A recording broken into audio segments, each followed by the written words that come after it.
Allow me to share a story about food transformation, something many patients, like a lady named Helena, have taught me over the years.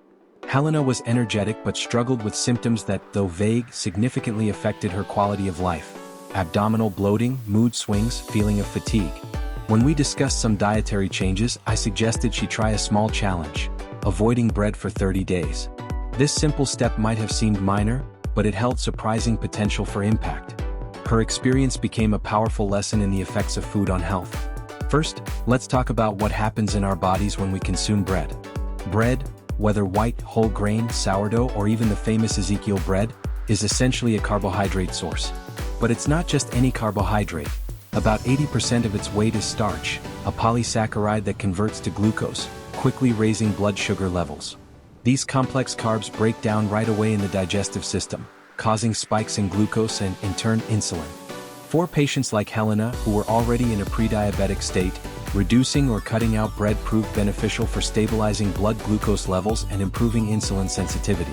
Moreover, when Helena stopped eating bread, she noticed a significant reduction in bloating and gas, issues that had previously bothered her. These symptoms are often caused by the fermentation of undigested carbs in the intestines, worsened by an overgrowth of bacteria in the small intestine, a condition known as SIBO, small intestinal bacterial overgrowth. Bread, with its complex carbs, feeds these bacteria, generating gas and discomfort. By cutting out bread, Helena experienced a noticeable improvement in her digestive well-being. There's also another factor to consider when discussing bread's impact on health: anti-nutrients present in grains.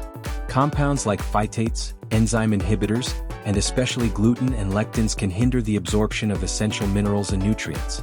Helena noticed that her previously fluctuating energy levels began to stabilize as her digestive system responded positively to the removal of these anti-nutrients. Gluten, in particular, can increase intestinal permeability in some people, as was the case for her, leading to inflammation and possible immune reactions. Helena wasn't celiac but had a gluten sensitivity that affected her well-being. These anti-nutrients are also linked to imbalances in the gut microbiota and an increase in autoimmune diseases, such as inflammatory bowel conditions and even allergic reactions.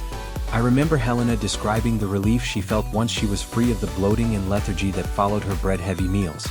This period of bread abstinence allowed her gut to recover, strengthening its natural barriers and promoting more effective nutrient absorption.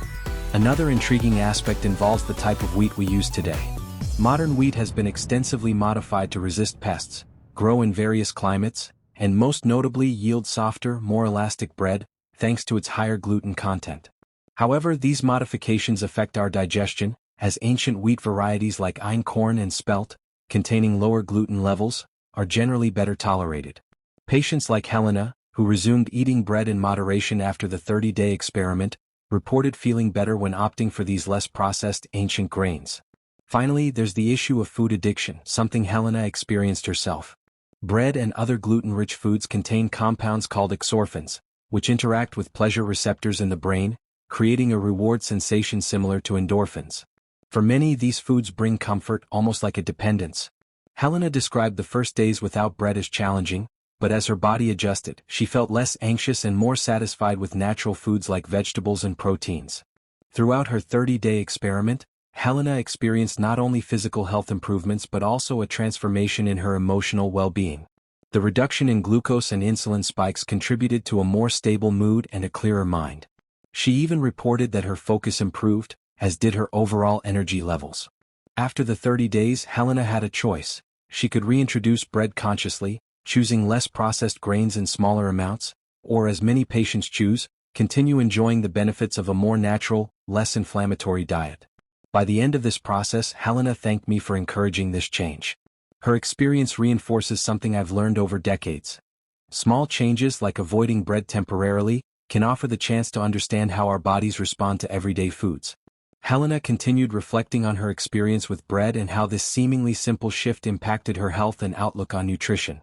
As her digestion improved and the bloating disappeared, she began noticing subtle yet significant changes in other areas of her life. For instance, she found that her sleep had become deeper and more restorative. This benefit surprised her, but there's an explanation. Blood glucose spikes that occur after consuming refined carbs like bread can interfere with the body's rhythms and disrupt sleep. When Helena eliminated bread and stabilized her blood sugar levels, her body responded by improving the quality of her nighttime rest. It's fascinating how a simple modification can have such wide-ranging effects on the body, something I've seen many times in patients over the years. Another interesting point Helena mentioned was the positive impact this change had on her skin. With the elimination of bread, and especially gluten and anti-nutrients in modern grains, her body dealt with fewer inflammatory substances. These compounds can provoke internal inflammatory reactions that affect not only the digestive tract but also other systems, including the skin. With her gut functioning better, Helena's body was less burdened, and symptoms of dry, irritated skin began to diminish.